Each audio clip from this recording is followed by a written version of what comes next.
Rain lashes against a grime-streaked window. Lightning flashes, briefly illuminating a cramped, cluttered workshop filled with antique dress forms and bolts of rotting velvet. Elias, 60s, gaunt with trembling hands, sits hunched over a workbench. The only light comes from a flickering, distant overhead bulb. On the table lies the marionette. It is terrifyingly life-sized, constructed of cracked porcelain and dark, stained wood.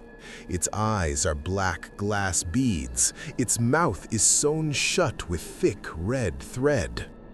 Elias threads a silver needle. He's sweating. He works frantically, sewing a tear in the marionette's velvet coat. He finishes the stitch. Snip. He cuts the thread.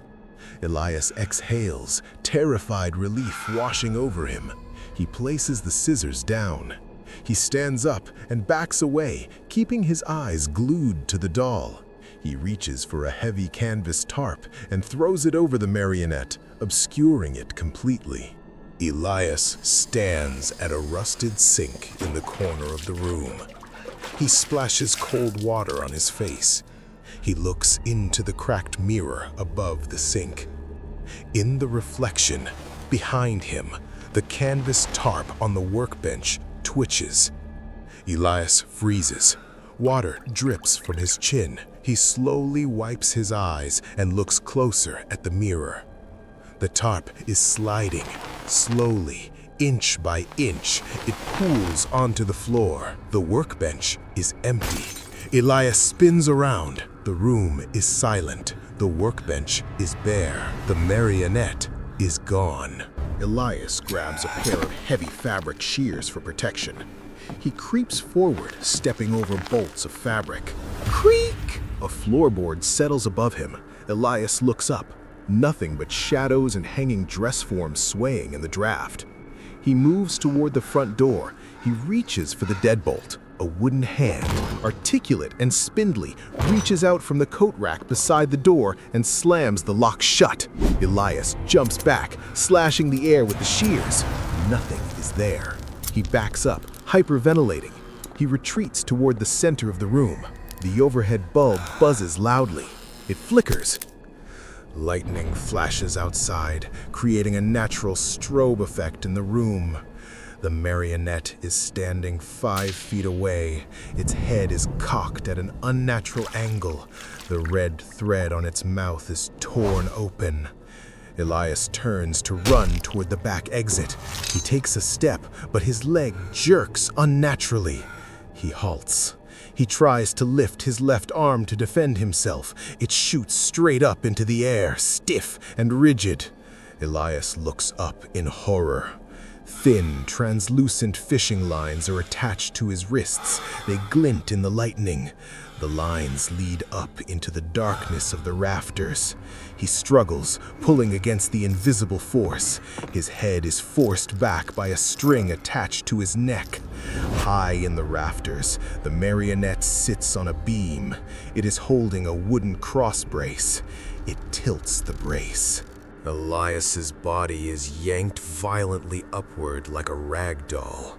His feet dangle inches off the floor. He opens his mouth to scream, but no sound comes out. He reaches for his face. His fingers brush his lips. His mouth has been sewn shut with thick red thread. The marionette in the rafters leans forward. It mimics a shushing motion with a wooden finger. The marionette produces a pair of silver scissors. It cuts one single string. Elias drops into the darkness.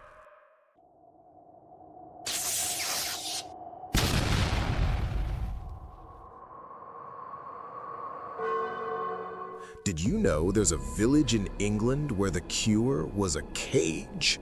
A place where neighbors agreed to become ghosts while they were still breathing.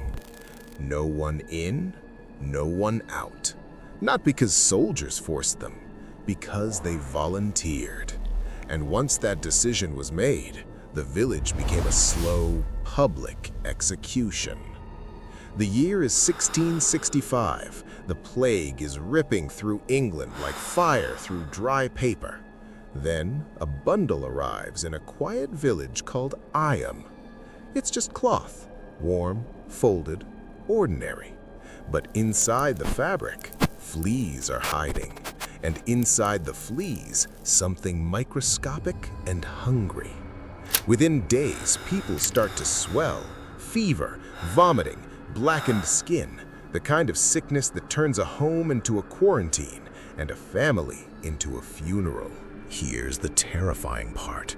Iam sits near other towns, and the people know exactly what happens if they run.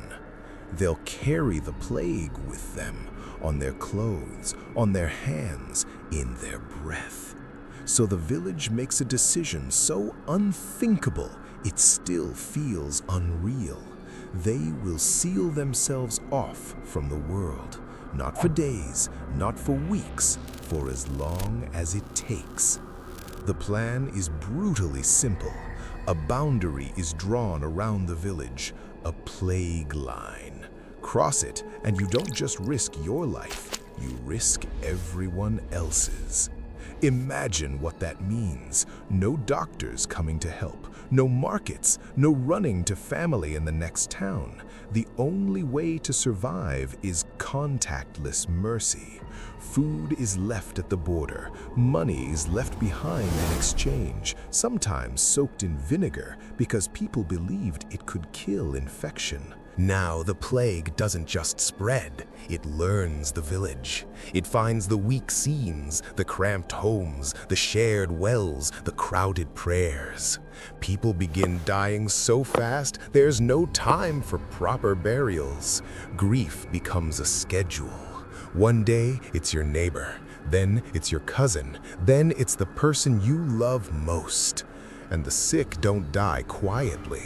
They burn, they beg, they hallucinate, they watch their own bodies turn against them, while the living stand helpless, because even comfort can be a weapon. A hug becomes a loaded gun, a kiss becomes a death sentence. So families start doing something that sounds colder than evil. They stop touching. And then comes the part that turns Iam from history into horror. When people die, someone has to bury them. But what happens when everyone is sick? When everyone is terrified? When the gravedigger is the next one to fall? Some families bury their own dead in fields, alone, at night. Because if you bring the body into town, it spreads. If you leave it unburied, it spreads. So the village becomes dotted with private graves, quiet mounds behind homes, like secrets that couldn't stay inside. And every burial is a message: we're still here, but not for long. Outside the boundary, other towns keep living. Markets still open, church bells still ring, children still run. Close enough to see, but too far to save. Iam can hear life happening without them. That's the torture. Not just dying while the world continues. Here's what makes it even more haunting. The quarantine worked. The plague did not explode outward from Iam the way it could have. Their sacrifice mattered. But victory isn't always triumph. It can look like empty houses, closed doors, a village that survives by turning itself into a tomb first. So if you ever walk those quiet lanes and you see the old stones that marked the boundary, remember what they really were. I heard someone screaming my name from a house that burned down 6 months ago.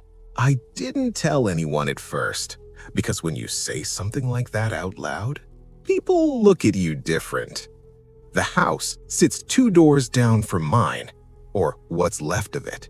Just a blackened frame, no roof, no windows, boarded off after the fire. Everyone calls it the accident. Electrical fault, old wiring, tragic but clean. But that's not what I heard last night. Before the fire, a woman lived there alone. Her name was Maribel. Late 30s, kept to herself, always home. She used to sit on the porch at night, talking to someone on the phone, or at least that's what it looked like. Sometimes she wasn't holding a phone. I noticed that after the fire. Last night, around 1:40 a.m., I was half asleep when I heard it. A voice, soft at first. "Please, help me!" I rolled over, annoyed. Figured it was a TV or a dream. Then it said my name. Clear, close, coming from the street. I sat up and looked out my bedroom window. The burned house was dark. No lights, no movement, and still, "Please, I'm still here." That's when my stomach dropped because the voice wasn't panicked. It sounded tired. I grabbed my phone and started recording. If this was in my head, I wanted proof. I cracked my window. The smell hit me first. Burnt wood, ash, something sour underneath. Then the voice again, louder now. "Don't let them do it again." I don't know why I went outside. I just did. Barefoot, phone shaking in my hand. Closer I got to the house, the colder it felt, like stepping into shade that doesn't belong to anything. The front door was gone, just a warped frame and darkness inside. And that's when I saw the footprints, fresh, in the ash, leading in. "Maribel?" I said. The voice answered immediately. "Yes," from inside the house, from somewhere under the floor. I backed away and called 911.